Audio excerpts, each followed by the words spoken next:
Graça e paz, amém? Bom dia a todos, sejam todos bem-vindos aqui nessa manhã. Eu gostaria de compartilhar com os irmãos a palavra do Senhor Jesus que está no Evangelho de Jesus, segundo João, capítulo 14.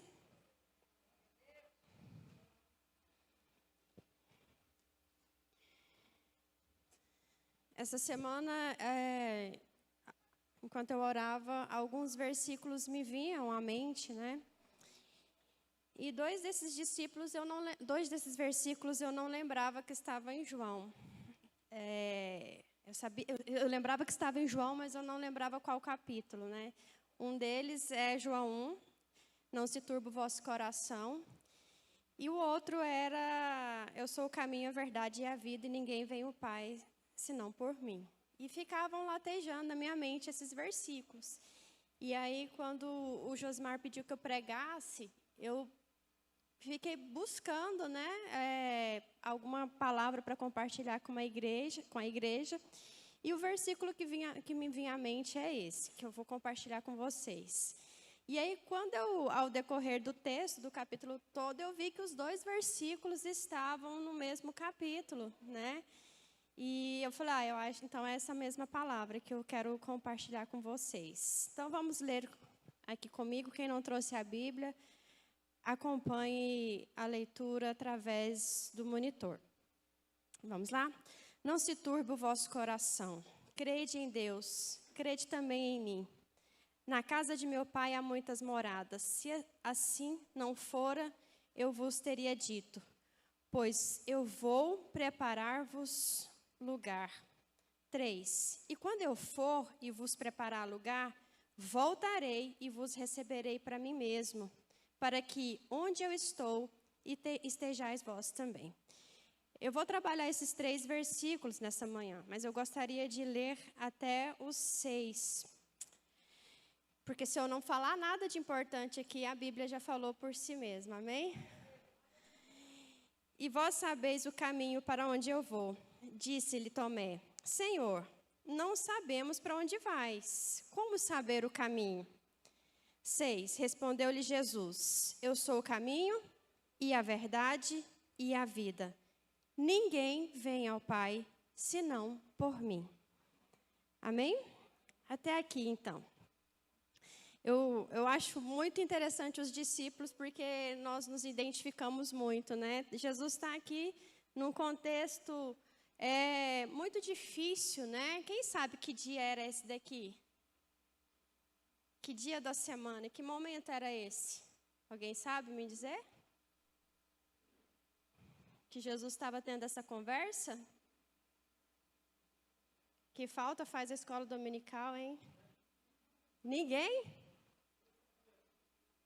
Ainda não era sexta. Mas era Semana Santa, né? Que nós chamamos agora de Semana Santa, Semana da Paixão. Era uma quinta, né? Provavelmente uma quinta-feira. Que Jesus já estava passando por um momento muito difícil, em que ele sabia que seria crucificado. Então, ele estava ali preparando os seus discípulos para que ficassem sem ele. E antes disso, Jesus tinha lavado os pés dos discípulos. Jesus tinha falado que haveria um traidor entre eles, né? Jesus estava num momento de turbulência.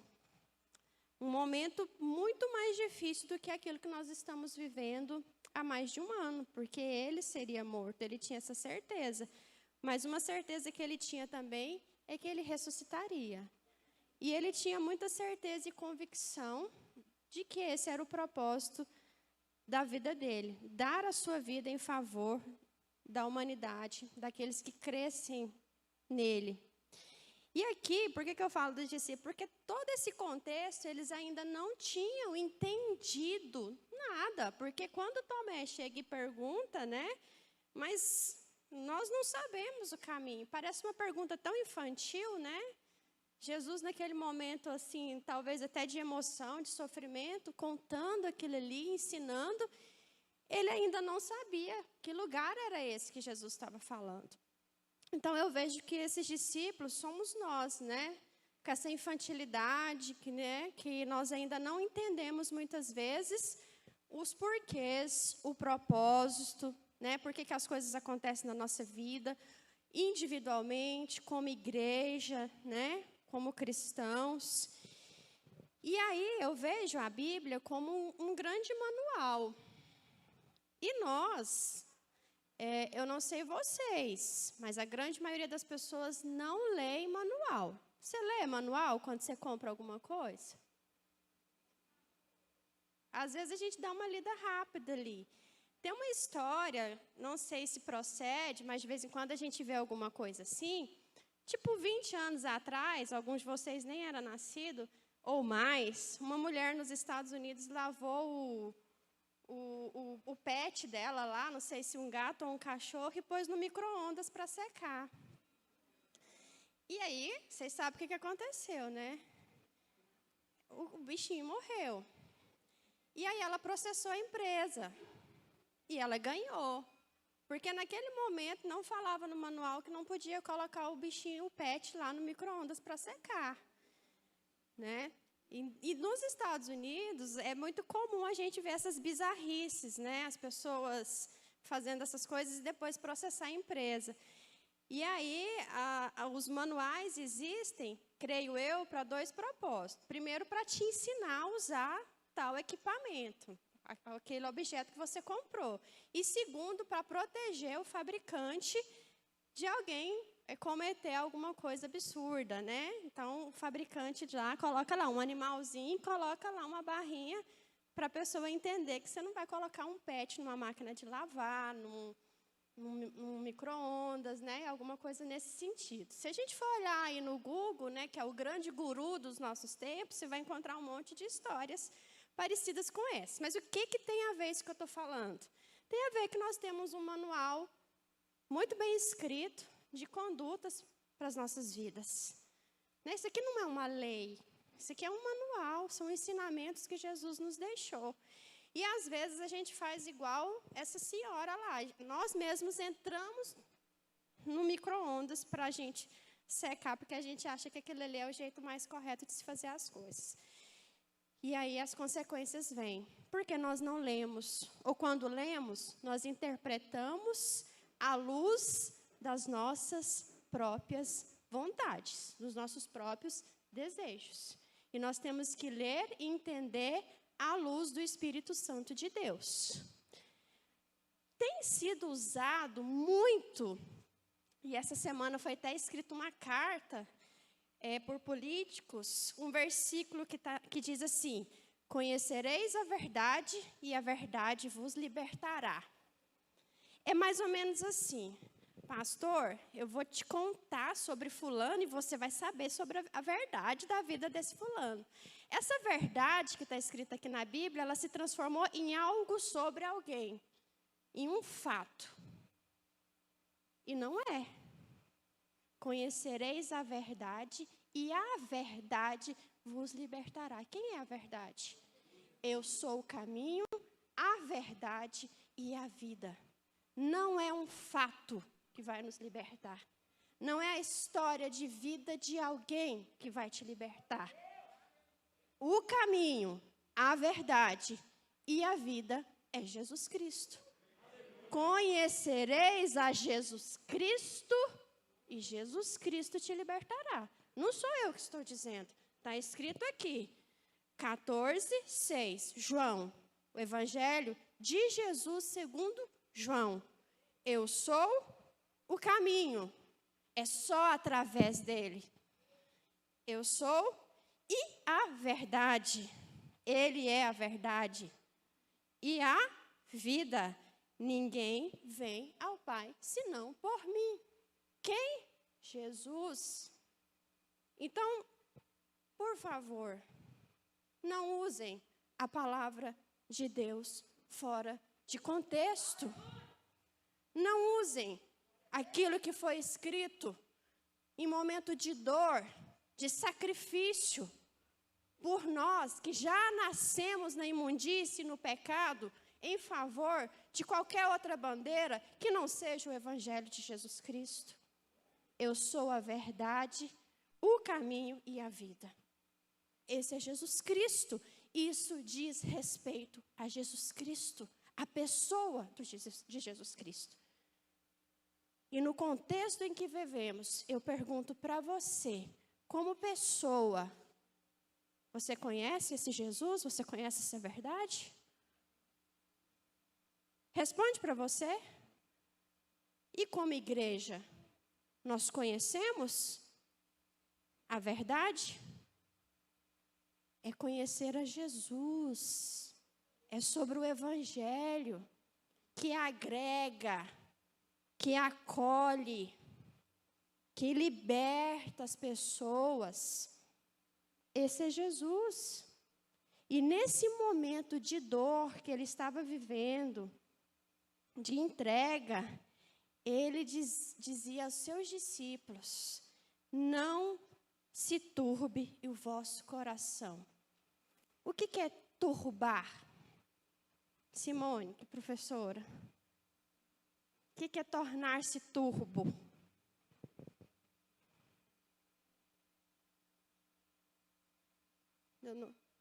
Escuro? Escuro, né? Quando você fala que aquela água está, a turbidez, né?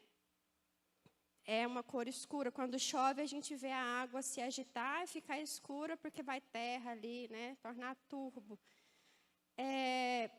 Tem vários significados. Tem esse contexto de mudar a cor, de mudar o jeito, de agitar, de preocupar, de sofrer antecipadamente. E Jesus diz isso. É por isso que eu estou falando que é um manual. Porque ele prepara os seus discípulos. E isso chegou até nós. Então, nós somos os discípulos, amém? E ele diz, nesse momento, no ano de 2021, não se turbe o vosso coração. Esse tornar-se turbo, naquele momento ali, né, todos, na verdade, estavam assim, né, com o coração turbado.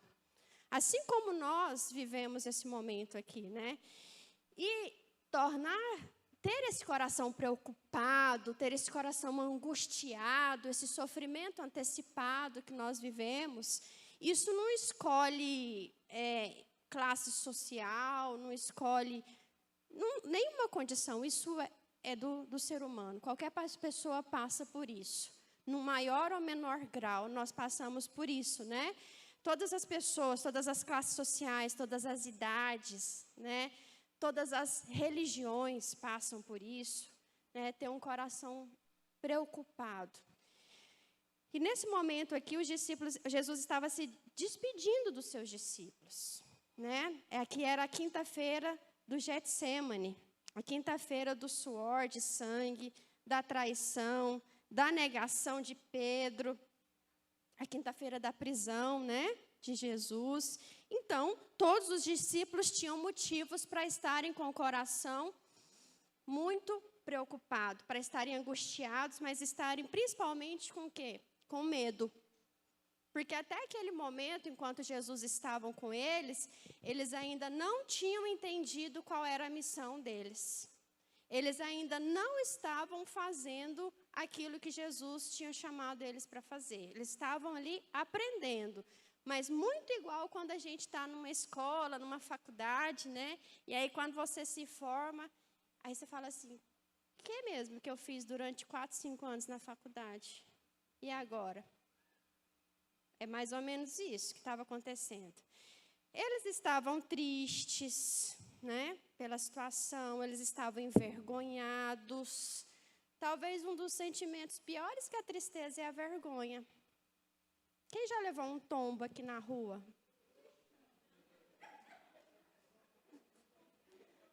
Você fica mais constrangido pela vergonha ou pela dor? Você olha rapidinho antes de levantar, né? Você levanta. Era de lei, gente, eu já caí. Esses dias eu caí 2 vezes na semana. Na porta lá do prédio, quando foi no sábado, eu caí, a cadeira do salão que eu estava quebrou comigo. Assim, aleatório. Eu falei, tem alguma coisa estranha. E assim, eu já avisava para o Josimar, se rir, porque ele é essa pessoa. Ele é essa pessoa que ri. Aí eu fico mais raiva da risada do que do tombo. Então ele ri de todo mundo, mas de mim já é uma restrição, já. Porque é vexatório, dá vergonha, né? Você cair. Eu já caí, já ralei joelho, já torci o pé. Então, esse sentimento de vergonha, né, de derrota, e aí, ó, seu mestre vai ser crucificado, vai ser preso, esse bando de idiota que fica aí atrás dessas palavras, não vai dar em nada. E hoje, a vergonha muitas vezes está sobre a igreja. Muitas vezes você está orando, o que está mudando no cenário? O que você está fazendo? Nós, cristãos, viramos motivo de chacota. Se tem uma vacina eficiente, é a vacina contra o evangelho. E ela não é aplicada por pessoas que não são cristãs. É dentro da igreja. Vocês entendem o princípio da vacina, né? É criar defesa contra aquilo, contra alguma coisa. A vacina é essa vergonha. É pessoas que usam o nome de cristãos, mas na verdade as atitudes que eles têm faz com que o resto do mundo ou a própria igreja crie uma repulsa de crente. E eu vou confessar para vocês, às vezes eu lembro da Nésia, será que eu estou desviada dentro da igreja? Porque às vezes dá uma repulsa, não dá? Será que é esse tipo de evangelho que me representa? Eu me pergunto, e isso é resultado dessa vacina que nós temos tomado, a conta gotas. Quantos estão me entendendo? Amém? Pois vocês vão desfazer a amizade comigo lá no Instagram não, tá? É só um momento aqui de debates. Então, tristeza, vergonha, vexame. Isso que eu falei agora é vacilar na fé. A gente vacila na fé. Porque nós cremos na palavra, nós cremos em Jesus, mas o reflexo disso tudo aqui tem que estar em alguém. Nós somos embaixadores de Cristo. E quando nós vemos os embaixadores de Cristo agindo de forma contrária ao que a palavra de Deus diz, ou interpretando à luz da sua própria vontade, a nossa fé vacila. Porque nós ainda não chegamos nesse estágio de crer só em Jesus. Se você chegou, graças a Deus, mas nós cremos em Jesus, mas essa fé, ela se reflete em pessoas. E quando nós vemos essas pessoas agindo de forma que não condiz com a palavra, a gente vacila sim. E esses discípulos aqui estavam nesse momento da fé oscilar. E isso é próprio de nós, seres humanos. Por isso que eu falo que os discípulos é muito legal ver, porque a gente se identifica com as atitudes deles. E o bom é saber que eles têm um caminho que vai evoluindo, né? Eles vão melhorando. Esse é o diferencial. Não continuar ali do mesmo jeito que eles estavam. Amém? Então, muitas vezes eu me pergunto, será que eu tenho um coração convertido? Eu estava pensando aqui nessa semana em algumas coisas que vai me incomodando. Às vezes, esse linguajar que a gente vê muito nas redes sociais. Tem palavras que viram da agonia, né? Tipo, harmonização. É uma palavra que eu não aguento. Você vê lá a palavra harmonização e aparece uma pessoa com os lábios preenchidos, com o rosto torto. Aí você fica pensando, isso é harmonização? É desarmonização. Então, é uma palavra que me dá ranço. Ranço é outra palavra também que a gente tem que mudar, né? Que usa demais. Top. Top é chato pra caramba também. E aí a gente vai entrando nessas coisas, né? Sem pensar muito. Vai sendo levado e não questiona nada. Não pergunta, os discípulos perguntavam. As perguntas eram tão infantis, né? Mas eles perguntavam, e às vezes a gente não quer perguntar porque a gente sabe tudo e mais um pouco. Para que eu vou perguntar? E aí, a palavra diz, o próprio Jesus diz que nós temos que ser como crianças. E às vezes a gente vê essa infantilidade aqui de um modo negativo, mas essa infantilidade, ser como criança, é ter um coração ensinável, né? É perguntar e admitir que nós precisamos aprender alguma coisa. Então, prosseguindo aqui esse momento de estar triste, envergonhado, perplexo, né? Ter a fé vacilante, angustiado, né? É um sentimento bem ruim. A angústia. Quando a gente fala angústia, a gente já sente a garganta, um nó, um peso, né? Então, são todos esses sentimentos que naquele momento eles viviam ali. E aí Jesus chega e consola com essa palavra. Não se turbe o vosso coração. Mas ele não para por aí. Crede em Deus. Crede também em mim. Mas como? Como no momento desse nós crermos em Deus e crer em Jesus? E aí ele vem falando, né? O que significa crer nesse momento?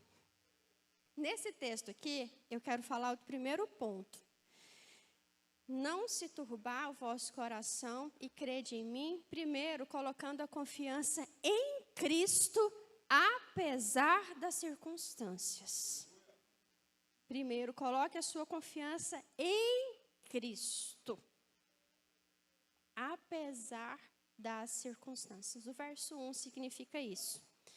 E o que significa confiar em Jesus? Acreditar que Jesus existe, que ele esteve aqui como homem, é uma coisa.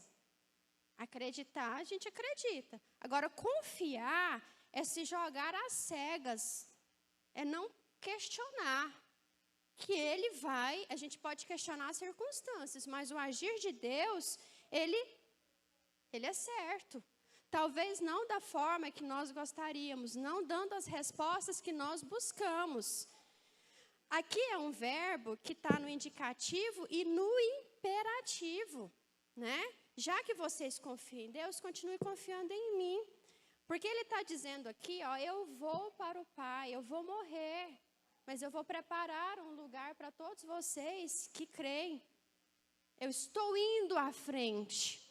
Isso, ou seja, nós temos que realmente nos lançar nesse escuro de não saber o que tem lá na frente, mas saber que alguém que nos ama a ponto de entregar a sua vida por nós, foi em nosso lugar.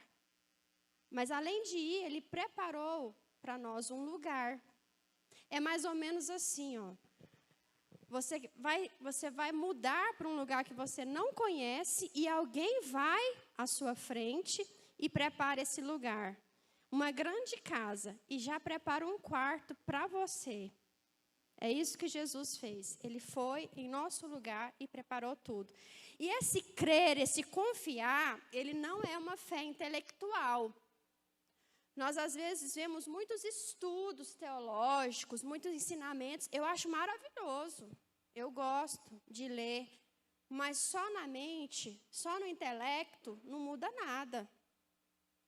Né? Esses dias a gente estava num culto, né? Ouvimos uma palavra. E aí eu perguntei para o Josimar, o que você achou da palavra? Não, ele perguntou primeiro. Eu falei, estava tudo certo com a palavra. Tudo certo. Você sabe qual é o problema? Quando parece que aquilo foi ensaiado. Quem fala não vive aquilo. Alguém já ouviu pregações assim? Não testifica, não emociona. Está tudo certo, mas como é que a gente fala? O sermão, quando prepara? A homilética, está certinha. Fez a aplicação, emocionou, cantou uma música, mas parece que não desceu, sabe? Não testificou. A gente tem que ter vida com aquilo que a gente fala. Ensaiar e falar, qualquer pessoa fala. E eu sempre gosto de falar daquilo que eu vivo.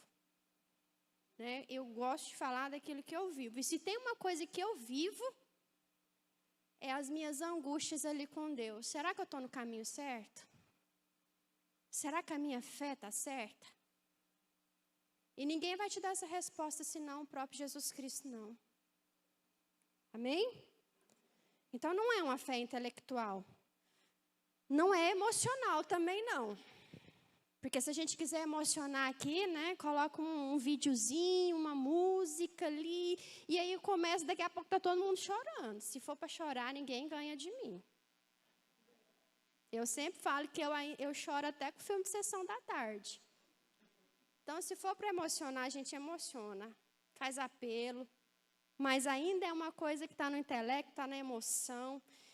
Não é uma fé também na sua fé. O que significa isso? Eu sou tão maravilhoso, assim, eu sou de oração, que é a minha fé que move. Não é a sua fé que move. É a fé que Ele nos deu. É a fé em Jesus Cristo. Não é eu. Às vezes eu falo para o Josimar, tem coisas que é como indivíduo, tem coisas que é como igreja.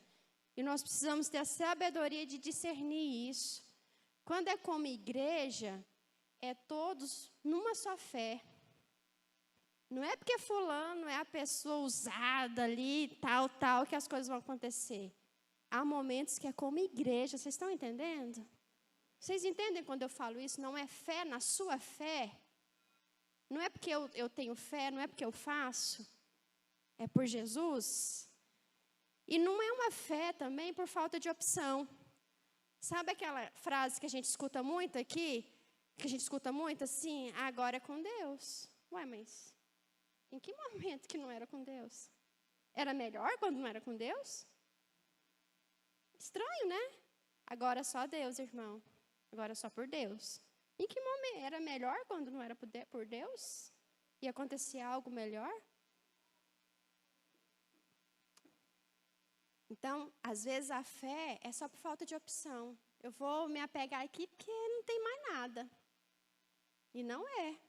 É a fé em Jesus Cristo, por Ele, por meio dEle, através dEle, entendendo quem é Ele. Porque confiar em Deus e em Jesus Cristo é crer, é confessar e descansar no seu poder, na sua sabedoria, na sua providência, no seu amor e na sua salvação.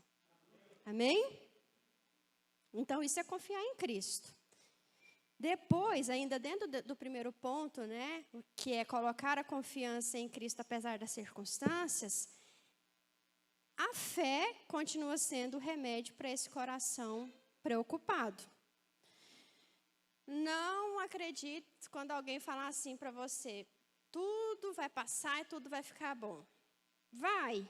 A vida da gente é meio que uma onda, porque senão a gente não amadurece, a gente não aprende.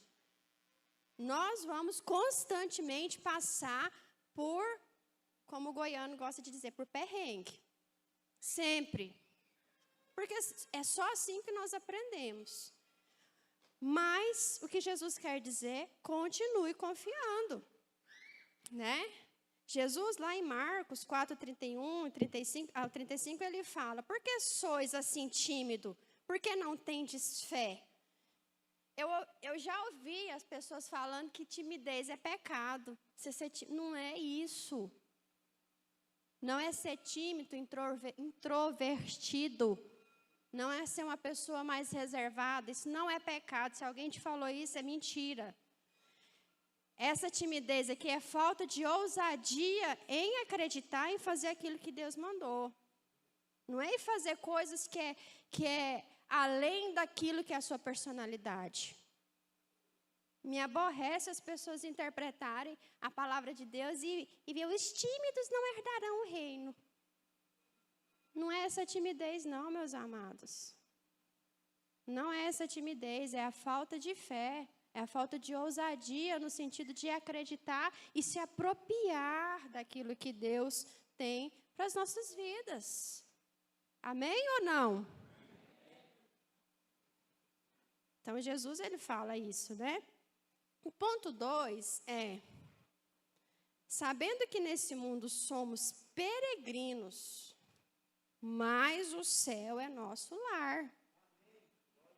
Nesse momento aqui, Jesus não falou, olha, vai ficar tudo bem. Quem já recebeu o testemunho de Jeová na sua casa? Aquela revistinha? Ninguém? Vocês não abrem a porta não, pessoal? Coisa feia, hein? Vocês não têm a coragem de debater com eles. Chama para um café. Quem não quer morar naquela revista lá, gente? Vocês já viram Sentinela? Maravilhoso. Tem até dinossauro. É lindo. Né? Tem gente que está achando que é assim. Tem gente que está achando que é assim. Mas Jesus está falando, eu vou preparar um lugar. Eu estou indo. Olha só. Na casa de meu pai há muitas moradas. Se assim não for, eu vos teria dito. Pois vou preparar-vos lugar. É assim. Não é neste mundo. Não é com as coisas deste mundo. Aí eu vou falar aquilo que os crentes de hoje não gostam de ouvir. Não é prosperidade financeira, não. Tá? Anota aí. Não é prosperidade financeira. Isso aqui está falando que o céu é o nosso destino. Está falando que nós somos peregrinos neste lugar. Nós estamos aqui de passagem. Que o nosso destino é o céu. Que é lá, que é um lugar de gozo e de descanso. Que o céu é a casa do Pai. Sou eu que estou dizendo isso? Está escrito aqui? Tá, não tá? Pode falar, gente. Tá. O céu é o lugar onde tem muitas moradas. Então, é lá que Ele está nos preparando. E qual que é a sua visão do céu? Você tem uma visão do céu? Desde criança a gente tem, não tem? Quem já assistiu aquelas novelas? Vocês não assistem, né? Só eu que assisto. Vocês não assistem? Aqueles filmes espírita, todo mundo de branco. A novela Viagem. Você assistiu, Murilo?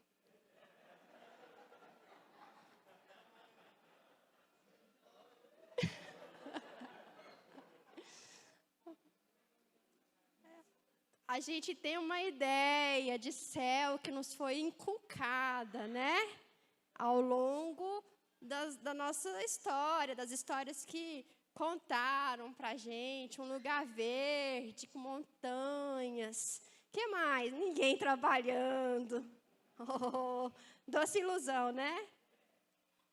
Tem gente que comete a heresia de dizer que no céu tem Coca-Cola. Eu acho que o Cristiano Ronaldo não gostou dessa história, né? Mas, enfim, a gente tem uma visão errada de céu, porque passou isso para a gente. Nos livrinhos de história, a gente vê lá esse lugar, né? De paz, certamente, mas de verde, né? Das pessoas de branco. Aquela coisa ali, até monótona, vamos falar a verdade. Às vezes parece que é aquilo ali. E na verdade, é que nós temos que ter uma visão do céu de acordo com o que a palavra diz, né? Eu já ouvi uma coisa muito séria, uma vez uma pessoa falando assim, não, na verdade a gente ouviu 2 vezes, né? Que é muito, estatisticamente significante para o meio cristão. Se lá no céu eu encontrar fulano, eu quero ir para a quadra de baixo. Não vou, pastor, o céu é grande demais, não é possível que eu passei a vida inteira na labuta com fulano e chegando lá, se é que ele vai estar lá, né, pastor? Porque eu vou, mas ele eu não sei. Se ele estiver lá, eu vou ter que morar no mesmo lugar? O pessoal já está negociando, igual os discípulos, eu vou sentar do lado de Jesus, eu vou morar naquela quadra mais de cima, tipo a aldeia do vale, para poder não ter vizinho que me incomoda. Ainda não entendeu que o céu é um lugar preparado para um povo preparado. O céu é um lugar preparado para quem é preparado. Então, vamos desconstruir essa ideia de céu, lá das novelas espíritas que a gente vê, né, dos livrinhos de histórias que a gente vê, e vamos entender que o céu é para quem já está lá. Amém? Vocês entenderam? O céu é para quem já está lá. O céu é o lugar onde teremos comunhão eterna com Cristo. E é o lugar onde teremos plena comunhão uns com os outros. É com Cristo e é com os outros. É a cruz. É vertical e é horizontal. E aqui, ó, é o preparo para isso. Por isso que eu digo, o céu é para quem já está lá. Então, se aqui você está fazendo a sua lista de exigências para ver se você vai, não é por aí. Vamos entender. Essa palavra é muito séria. Na casa de meu pai há muitas moradas. Se assim não for, eu vos teria dito, pois vou preparar-vos lugar. É muito sério isso. Terceiro, então vamos lá, o que eu falei até agora? Primeiro, por que não turbar o coração? Primeiro, colocando a confiança em Cristo, apesar das circunstâncias. Ainda bem que não tem prova, hein? Se for prova, é online, né? Quem está fazendo prova online aí? Oh. Segundo, sabendo que neste mundo somos o quê? Peregrino, mas o céu é nosso lar. Terceiro e último, verso 3. Sabendo que não estaremos sozinhos, mas Jesus voltará para nos buscar. E quando eu for e vos preparar lugar, voltarei e vos receberei para mim mesmo, para que onde eu estou, estejais vós também. Então, Jesus, Ele que nos diz isso. Não estaremos sozinhos, mas Jesus voltará para nos buscar. E primeiro, como Ele virá?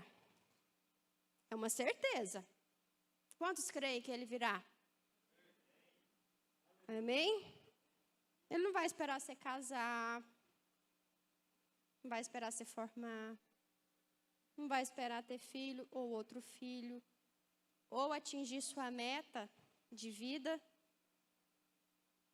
Ele vai vir no tempo dele, no tempo que já está estabelecido. Essa é uma certeza. Ele voltará. E ele voltará pessoalmente. Essa semana, nós assistimos uns 2 filmes e a gente ficava pensando assim, será que existe isso mesmo? Sabe esses gurus que juntam um povo ali, numa fazenda, num lugar, e ele fala que ele é Jesus? Já viu essas histórias? E aí eles só arrumam aquelas mulheres bem formosas, né, para ficar ali no rebanho. E aí eles se autoafirmam como Jesus Cristo ou como um porta-voz. Já viram um filme assim? Tem muitas essas histórias, né? Americano gosta dessas histórias.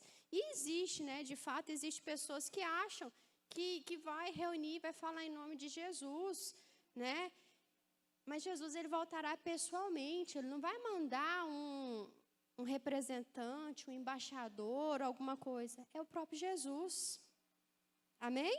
Ou você está esperando outro? Jesus voltará visivelmente. Não sou eu que estou dizendo. Jesus voltará pessoalmente. O mesmo que subiu é o que vai voltar. Atos 1, 9 e 11. Voltará entre as nuvens. Voltará em glória. Jesus voltará visivelmente. Todo olho verá. Todas as nações se lamentarão sobre ele. E ele virá como o clamor da trombeta de Deus. Será o evento mais estupendo, será o dia do fim. Jesus voltará gloriosamente. Amém? A última palavra será a verdade. E a verdade triunfará sobre a mentira. Então, lembre-se, anota aí. A verdade é Jesus Cristo. A verdade não é um fato. A verdade é a pessoa de Jesus Cristo. Amém? Quantos estão comigo aqui ainda? E quando Jesus voltará? Quando? Vocês não sabem? Não? E ainda bem, né? Porque ninguém sabe. Tem muitos que projetam, né? Tem um fim do mundo. Todo ano tem uma história de fim do mundo. Jesus voltará inesperadamente. Muitos serão surpreendidos. Muitos não estarão vigiando. Muitos não estarão preparados. Mateus 25, do 1 ao 11, diz isso. Muitos lamentarão amargamente por terem vivido de forma displicente. E aí será como a história lá de Noé, né? Quando ele falava, e Jesus se compara com o próprio ladrão, né? Você prepara a sua casa para o ladrão entrar? Não. Você prepara para ele não entrar, mas se ele entrar, certamente é porque ele te surpreendeu. Sim ou não? Então, Jesus fala isso, né? Que ele virá como ladrão. E aí?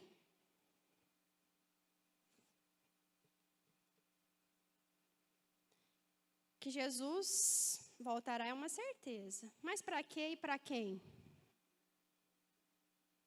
Para buscar a sua igreja, a sua noiva, né? Ele virá para nos levar para a casa do Pai.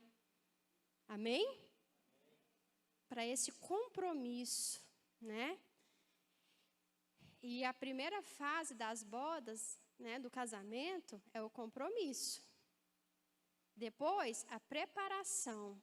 Depois, pagar o dote, né? Nessa época, pagava-se o dote. Hoje é a noiva que anda pagando para casar, né? Mas antes era o contrário. Depois, é o encontro com a noiva. Hoje está diferentão também, né? E depois, é a festa do noivo na casa do Pai. Então, vamos lá. Ele virá para nos levar para a casa do Pai, para as bodas. Nós, igreja, estão aqui comigo? Somos essa noiva. Então, primeiro tem o compromisso. Depois, o preparo para essa festa, né?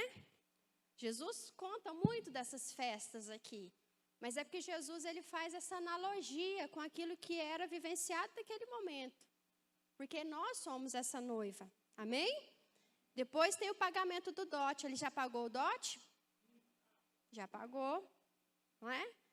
Só que a noiva ainda está sendo preparada, né? Essa noiva ainda está sendo preparada. Para que encontre com o noivo e haja festa. E aí eu te pergunto, você quer se encontrar com esse noivo? Amém? Achei um amém assim meio... Tem certeza que você quer esse noivo? Amém. Então, como eu disse para vocês, se nada do que eu falei aqui fez sentido na sua cabeça, se você não concorda com muita coisa, tudo bem. Então, eu vou ler novamente para finalizar isso aqui, ó. Não se turbe o vosso coração. Crede em Deus. Crede também em mim. Na casa de meu pai há muitas moradas. Se assim não for, eu vos teria dito. Pois vou preparar-vos lugar.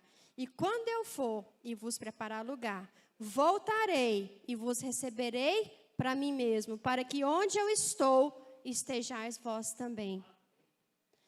E vós sabeis que o caminho para onde eu vou.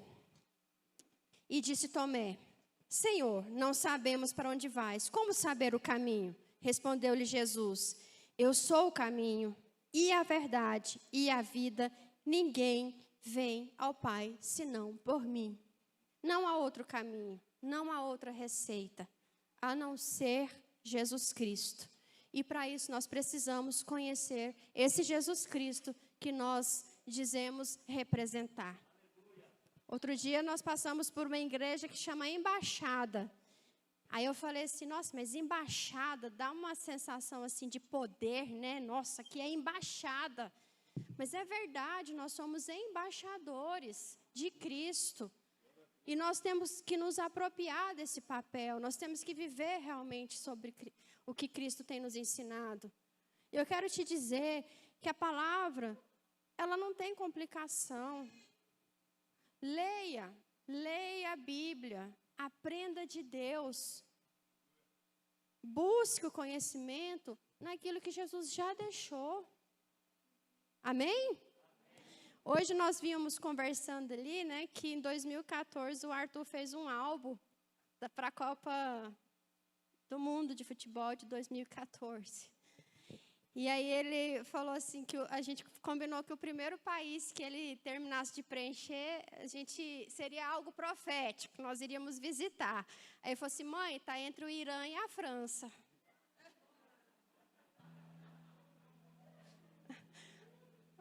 Falei, meu filho, vai firme aí na França, porque eu não quero ir para o Irã, não. Né? Porque, mas aí a gente estava falando disso, agora é sério. Quantos aqui acordaram hoje com a liberdade de vir à igreja? Amém. Quantos podem ouvir de Jesus quando e onde quiser? Todos nós. Quantos de vocês podem falar de Jesus quando e onde quiser? Eu falo que o Josimar é pregador do Eixo Anhanguera. Pregador do Eixo Anhanguera. Quem já pegou o pregador do Eixo Anhanguera, gente? A pessoa vai e volta, né? Pregando. Certamente faz diferença na vida de alguém. Mas por que eu brinco com ele? Porque todo lugar que ele vai, ele está pregando. Todo lugar, eu falo assim, a pessoa não quer ouvir. Para. Ele está pregando. Ele está, às vezes, não diretamente, mas ele está falando. E às vezes eu falo, eu queria essa ousadia. É essa timidez que Jesus fala. Às vezes nos falta essa ousadia. Pregue a tempo e fora de tempo.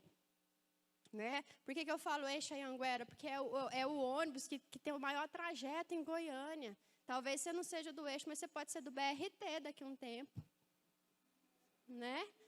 Mas pregue. Por quê? Por que eu falei do Irã e da França? Mas nós estamos no Brasil, nós estamos em Goiânia, onde há liberdade de você falar de Jesus, de viver, por enquanto. Porque às vezes no contexto onde eu trabalho, às vezes eu não tenho essa liberdade. Para eu romper com isso, né, não é proibido, mas existe um grilhão ali de pessoas intelectualmente preparadas contra tudo que eu disser sobre o Evangelho. Então, eu tenho que viver de fato aquilo que está escrito aqui e eu tenho que ter coerência com aquilo que eu digo que vivo. Porque se tem uma coisa que tira a sua credibilidade como cristão, é coerência. É você dizer uma coisa e viver outra. É você pregar um Jesus que perdoa e você não perdoar, e você emitir sentença sobre a vida dos outros. A falta de coerência é a vacina contra o Evangelho. E nós precisamos ter essa coerência. E essa é a minha luta. Eu peço todos os dias que eu tenha coerência com a fé que eu digo, que eu pratico, que eu confesso. Porque as pessoas não vão ler a Bíblia, elas vão fazer um raio-x, uma leitura sobre a minha vida. Então, é essa palavra que eu quero compartilhar com vocês nessa manhã. O momento é de tristeza, de preocupação, de angústia, de luto para muitos, de luto individualmente, como família, como nação. Mas é o próprio Cristo que nos diz, não se turbe o vosso coração.